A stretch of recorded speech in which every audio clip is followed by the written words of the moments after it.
compromising between both sides. Oh.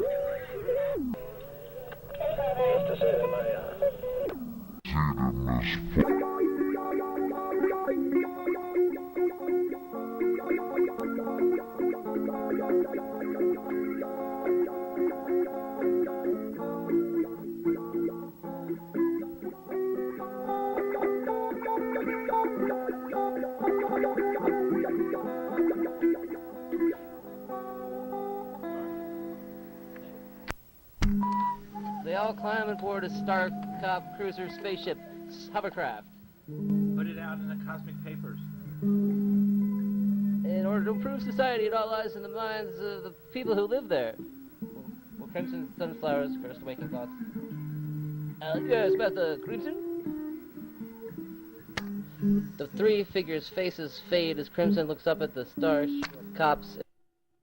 Ignoring the problem makes it worse. Protesting is our right, but we have a responsibility to fix what is wrong with society instead of just ignoring the source of the problem. We have to identify the sources of the conflicts one by one and then work towards compromising between both sides. Oh.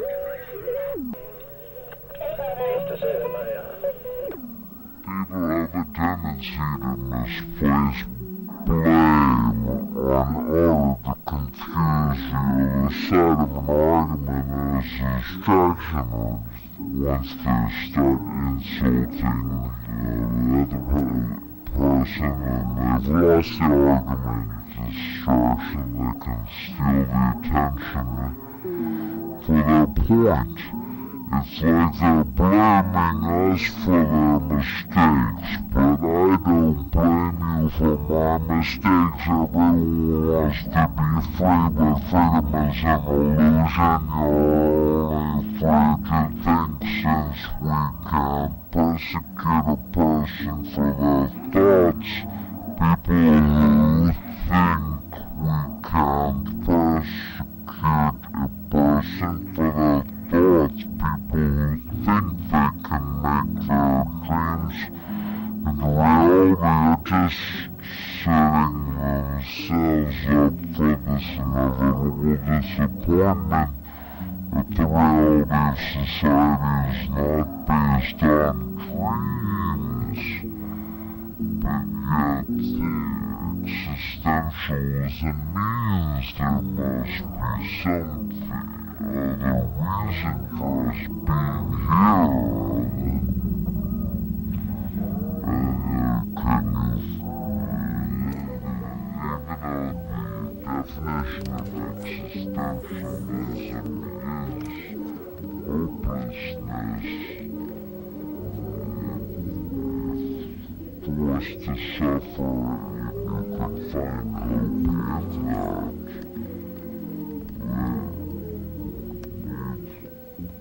Inherited the debts of an older generation that we had no control over and make it our responsibility to worry about their mistakes, and we worry about their mistakes. What about ours? Well, that's our opinion, but you have the power to stop supporting the corrupt system by not believing in it. If I buy into ideas, then my individuality dies. I could drink and change reality for the better if we all believe in it, or we could buy into the bad idea if we're all misled. How do we let people be freed? Without inadvertently causing a conflict, that is the question. Shut up. That's not our problem right now. I have the right to speak my mind just as much as I have a right to survive. I can think for myself, so don't have to believe what you tell me all the time. I'm talking about priceless commodities here. People have a right to survive in better living conditions. We need a cosmic soup kitchen for lost, homeless, and destitute people to day as an asylum for protection from persecution in such a harsh environment. We need a starving artists fund for those who want to make a living with their talents. Okay, instead of a pyramid scheme where it just funnels the money into another corporate franchise. I've just about heard enough of this, Crimson. This is neither the place nor the time to discuss these things. If you want to speak your mind, then tell us where your friends are hiding, and we won't have to scan your brain again. I'm telling you, this is getting redundant. We're taught mass marketing that in order to get people to buy their products, they just prey on people with low self-esteem, which is just sad for people with low self-esteem. And I'm just trying to break through that reality. I don't need to insult you to get you to buy my product at all. I'm trying to set people free and empower and realize you can empower yourself beyond the codependency on these corporations. Yet that's the paradox. And somehow that cancels out my existence because I can't make a living doing that. But yet I don't want to stoop to their level and prey on people's low self-esteem and, you know, just like the corporate marketing scheme and the demographics. Almost every major corporate advertising campaign preys on low self-esteem and make you feel less than perfect unless you buy their product or their latest computer, their latest cell phone, their latest this and their latest that. That's their marketing strategy. Don't buy into it. Don't let them control you. Don't let them feed on your negative self-esteem. Believe in yourself that you can survive without their products, actually. They don't care whose self-esteem they destroy, just as long as they get their money. That's what I hate the most about corporations. That is how I am different than a corporation. I care about people empowering themselves to set themselves free.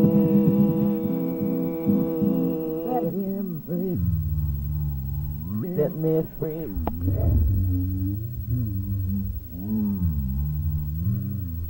Set me free.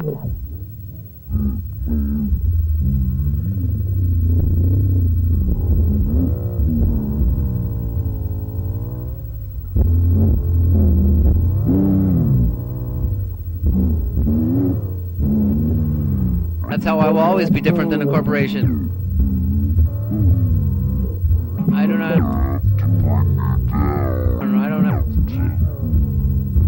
Pray. I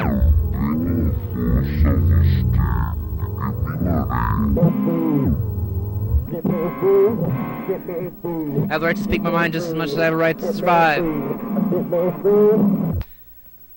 I've already told you I have no idea where my friends are in the parallel universe, the long-lost colony of the gnomes. I don't know where they are. They could be anywhere in a completely different parallel universe by now, for all I know. Even if you sedate me to scan my brain, my subconscious won't know, or it might accidentally mislead you. How would you determine the truth? My imagination is just making up fantasies because it doesn't know either. I can't swear to you that I don't lie. I told you everything I know. If I can't find Gnome Star 7's long-lost artistic colony in reality, then I certainly can't find it in my dreams. The most I can do is make my own reality for a fun distraction from the overwhelming reactions of people's pressures and induced situations.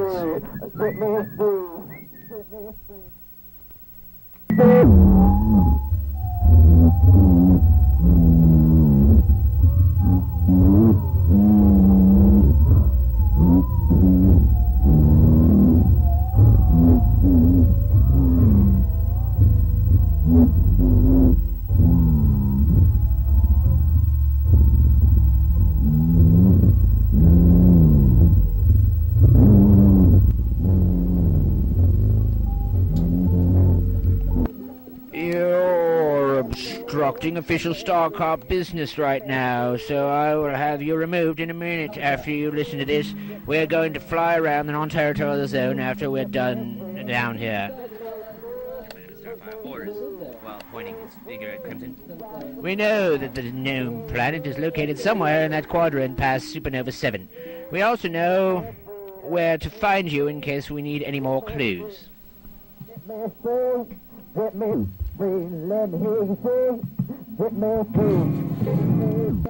I told you that we've been over this 1,000 times. It's all out of my hands. Even the dimensional gateway guards don't know where it is. Besides, your reasons for finding this gnome kingdom are all wrong, since your physical laws are based on flawed dollar signs that they don't even recognize as anything of value. You have nothing valuable to trade with them. They don't recognize violent ways either. They won't let you near their peaceful utopian city for fear of your violent nature contaminating it. The gnomes do a really good job at keeping location a secret by moving their utopian society through space transdimensionally. It's not in the same place anymore, even if I could remember how to get there before. The dimensional location cycle has shifted already. Remember, nobody is right all of the time.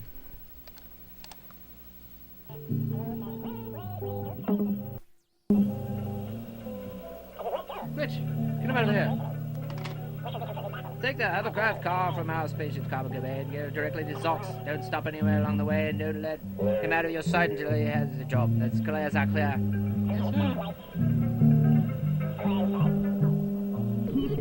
As Glitch escorts Crimson out of the vicinity, a Bumblebee battalion of 8 cosmic Starcrop cruisers descend behind them next to the porthole as Max and Nick frantically try to disarm the bomb hooked up to the time meter gateway. The destruction code numbers roll down on the keypad, hooked up to the computer, in an attempt to break the bond the bomb has on the gateway porthole console. Oh God! Good reinforcement have arrived! Sir, I can't wait any longer. I must return to my home planet before it is too late. Hopefully I can get there in time before nothing is left. Okay, take the Mega Mothership Space Super Freighter and I'll send one of the cosmic cruisers to escort you for backup. But be careful, that bomb could blow at any moment. But sir, how do you know it won't go off once it goes to the porthole? I have to take that risk. Besides, it's set on a timer and it didn't go off when they went through. Even if we disarm the time bomb code lock, there's still a risk that it might go off or the aliens could have a remote detonator. Either way, I have to get through before it explodes while there's still a chance to catch up with them.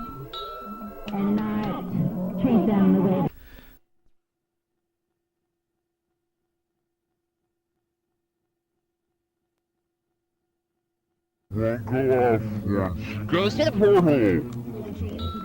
I have to take that risk. Besides, it's set on a timer and it didn't go off when they went through. Even if we disarm the time bomb code lock, there's still a risk that it might go off or the aliens could have a remote detonator. Either way, I have to get through before it explodes while there's still a chance to catch up with them. Understood. Then I'll stay behind in case they double back. That way I'll be able to track your ship's progress from here, Max. Bitch.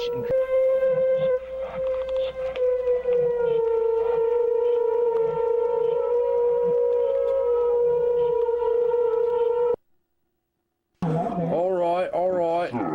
Keep away from the porthole. Goes to the porthole. I have to take that risk. Besides, Lieutenant Max Casbah parachutes out of his escape pod. On the time bomb code lock, there's still a risk that it might go off or the aliens could have a remote detonator. Either way, I have to get through before it explodes while there's still a chance to catch up with them. Understood. Then I'll stay behind in case to track your ship's progress from here, Max. Fitch and Crimson leave the scene once they procured the hovercraft car launched from out of Megaspace Super Freighter's back cargo doors. They are Fitch and Crimson leave the scene. Procured the hovercraft car launched from out of Megaspace Super Freighter's back cargo doors. They are long gone by the time Lieutenant Max Casbah takes control of the cosmic console for his new ship. Max behind in case that out of the Megaspace Super Freighter's back cargo doors.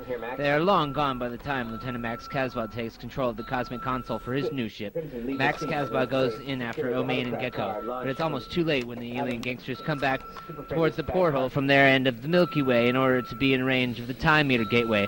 Max's mighty ship blasts off and sets a course for the others' his new ship.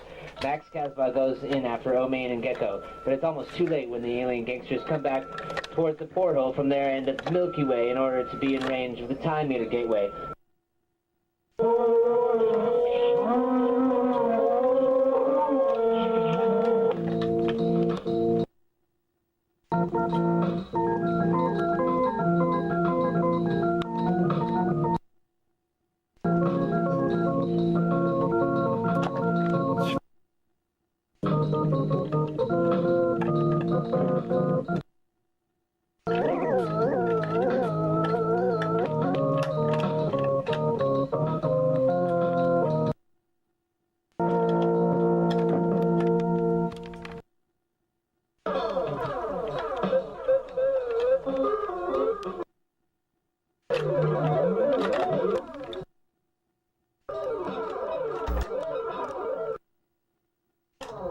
portal from their end of the Milky Way in order to be in range of the Time Meter Gateway.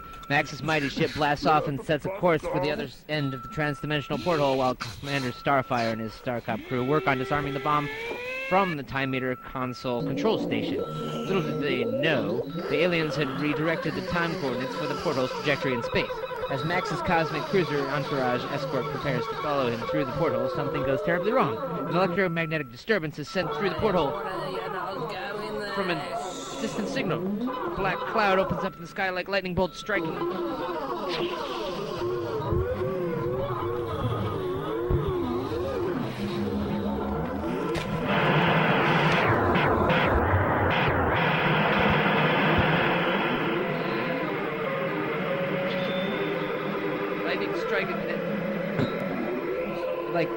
Striking a crack above in the heavens. Everyone on Zeon starts to move in extremely slow... Extremely slow motion. And everyone starts to move in extremely slow motion. And all of a sudden, They'll take another dimension. When they noticed that the blind bomb had gone off, they returned to the scene of the crime in order to be arranged so they could make sure that their job was done right this time. Escaped criminal gangsters like Omain and Gecko had years of experience when it came to outrunning the Starcops. They were going to be certain that no Starcops could follow them, so they waited on the other end of the intergalactic portal for any sign of a pursuit. Lieutenant Max Casbah goes in through the Galactic Gateway portal after Omain and Gecko, but then it's too late when the alien... He's gone through the teleportation porthole. Meanwhile, the Starcops work on the repairs. Miles away, past the teleportation gate. Max emerges on the other side of the universe. And back on planet Zeon, far away from the teleportation gate, while the Starcops are busy trying to repair it. You're on the outskirts.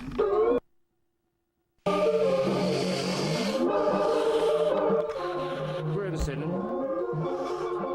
His friends come back to Zeon in order to be in range of the portal while the Starcops are still trying to deactivate the bomb. Omain remembers adventures he had with an old red alien lizard activist friend of his from years ago, lost past the desert, whose name was Primero. Way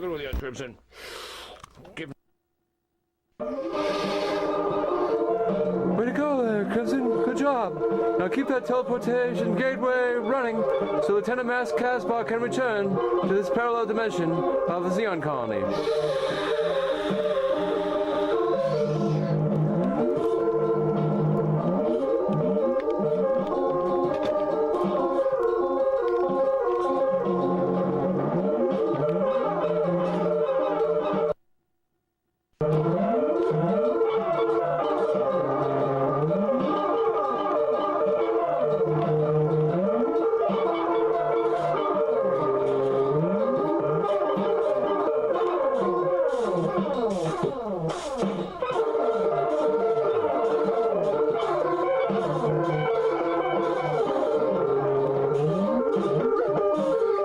Choose your own adventure with Crimson Sunflower if you want him to stay in planet Zeon and help return to prepare the dying civilization. Choose this parallel universe gateway. But if you want him to return to the planet of the gnomes and escape from trying to cure the ills of Zeon, choose the continuing adventures of Crimson Sunflower on the Zeon Colony as he repairs the parallel universe gateway.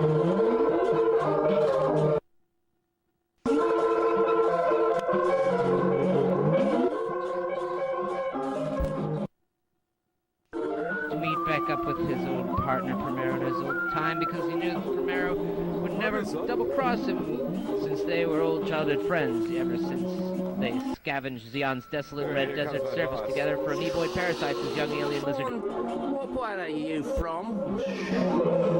Zeon. They gave him into this party scene speaks like his young Mr. Guru predecessors in the last 40,000 years. What do you have to say for yourself?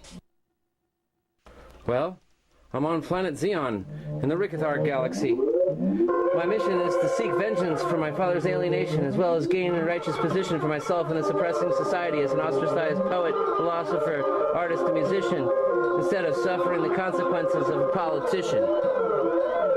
Wait, amidst scattered shambles of intergalactic debris and smoky mine craters. And craters. Hey, that's right, mate, I got you working for my... Well... Man, you gotta listen to this guru dude, he's great, you know?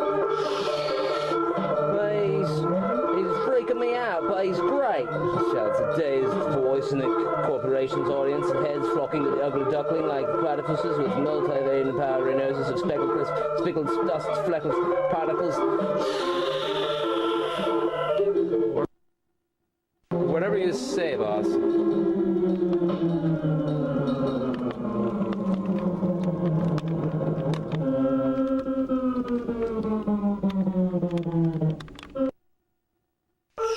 See, this guy has taken more journeys into the subconscious of perception than anyone I've ever known.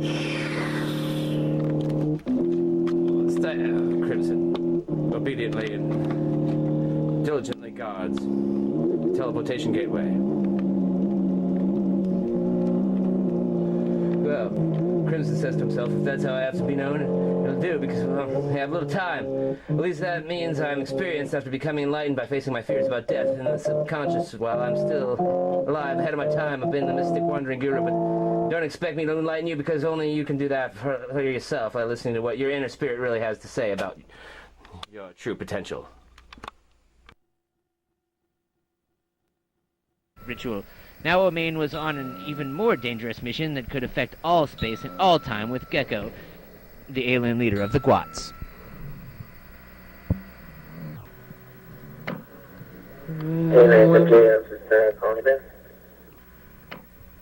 Once they saw Max Casbah's space freighter cross through the time meter gate to their dimension, they knew more would surely follow. This was a sign that they were waiting for in order to throw the rest of the Starcops off the trail. By this time, the Starcop bomb squad unit has rolled through, unlocking 5 digits. But there's still 5 more sets of numbers to crack in order to completely deactivate the explosion. Once the intergalactic time meter gateway is activated from Zeon, Max had temporarily escaped the countdown by going through a slightly different gateway that was rerouted to their alien enemies' coordinates from the main computers. On the other side of the portal, Gecko pressed the destruction button on his remote control detonator and blew the rest of the Starcops to smithereens. The shockwave sent Max's ship reeling out of control towards the distant reaches of the Milky Way galaxy. Take a break from your mind, meditation's the key. Take a break from your mind, meditation's the key. Take a break. Back on planet Zeon, in the future of the other time dimension that Max and the alien gangsters left behind, Commander Starfire, Control Guard Officer Nick Malvin, along with the rest of the Starcop reinforcements, their 8 Bumblebee Battalion spaceships and the cosmic porthole froze for a second in the enormously explosive energy blast before they all became vaporized.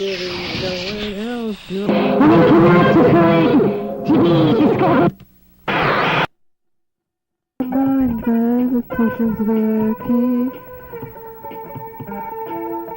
Meditation, start with the close-ups of my rings. Learn to accept chaos, like the clothes and the weights that fall all around me as my head tingles. Information of death, that you're able to rejoin the cosmic forces of peaceful spiritual energy, and there is no more need for violence.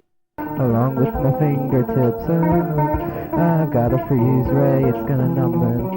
Yeah, like a reoccurring dream of having to return into high school after I've been through many years of college. Why do I keep having this reoccurring dream? I've got to return to high school. It's that hootie, ka-chootie, blootie, pet. Dream I've got to return to high school after all these years of getting away. Maybe it's just for the social scene. Well, I just can't say because it's one of those most annoying reoccurring dreams where you gotta return to do a certain amount of work to return and learn it again. Don't want to go back. it's to see my only friends. I don't wanna go back ever again. Yeah. Gotta look forward to the future, but I don't have a plan, so I guess I'll just float around.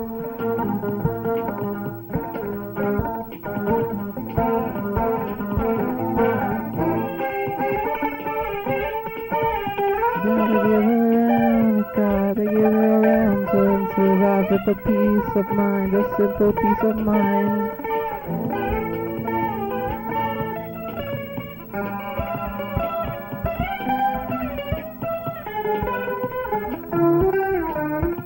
Well, I'm coming.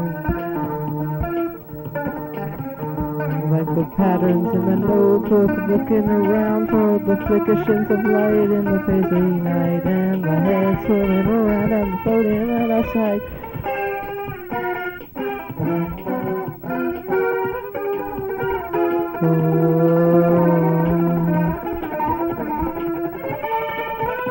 Gotta get back around the cosmic trajectory.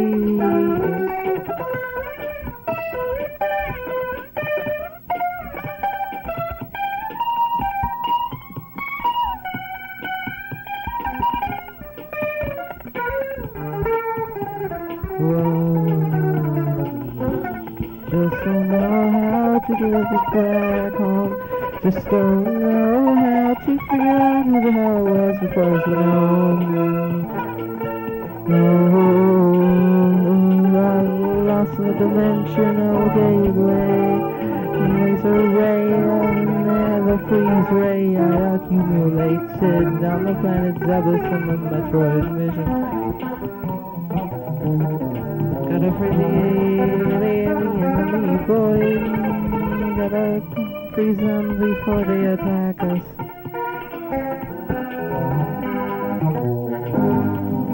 From the habitat of spiraling, swirling, pacing amoeboids.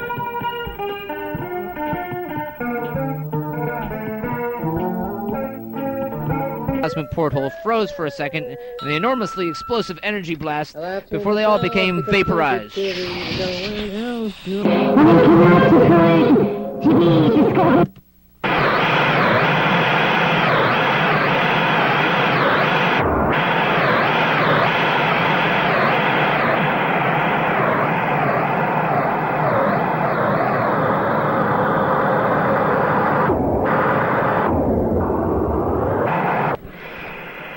backlash of the explosion was big enough to take out the side of a mountain and a few cliffs, but not quite powerful enough to create a black hole, although it did create an electromagnetic disturbance that split Lieutenant Max Casbah's time into one separate zone and Zeon's into two parallel universes.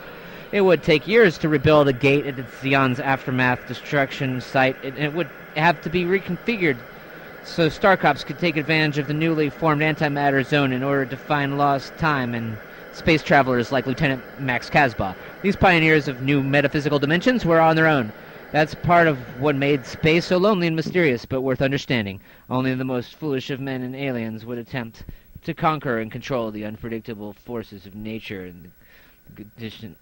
Everyone near the time meter gate on Zeon disintegrated in the explosion, besides Glitch and Crimson, who were miles away by now, which makes you wonder why they survived, metaphysically speaking. What about the Earth ship that got through the porthole?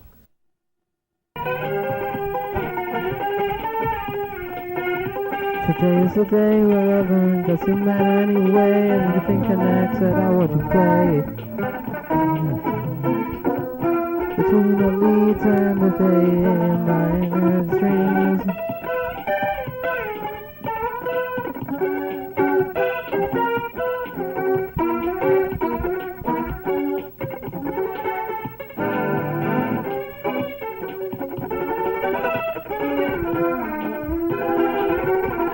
Intangible memory thing. Crimson often felt like he was perpetually descending a spiral staircase, but it was more fun to go down and float because it had taken more energy to go up.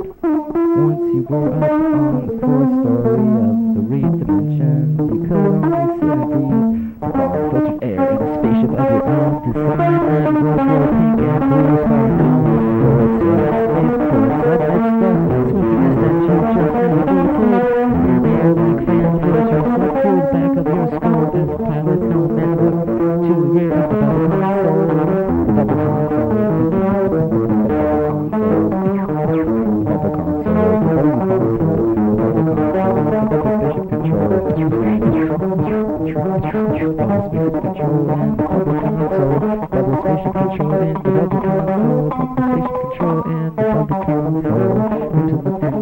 Trajectory view behind the screen. That scan is a flickering turquoise shadows on the right side of the console screen from the clearly under the window.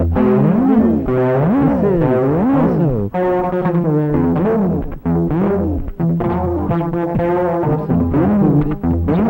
Himself dizzily as he needs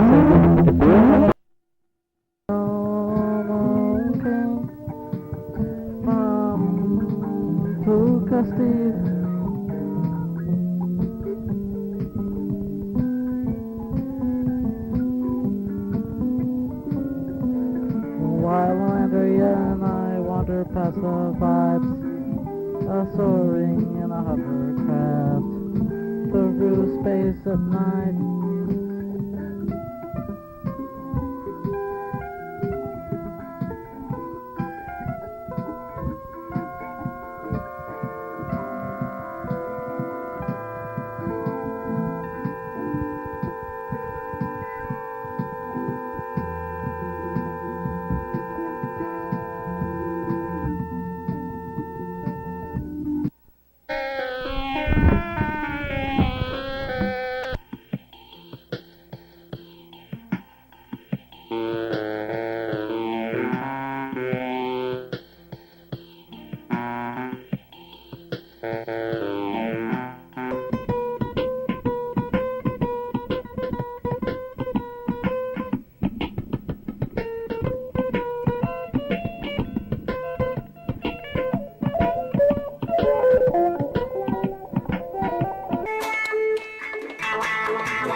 Staircase, but it was more fun to go down and float because it had taken more energy to go up.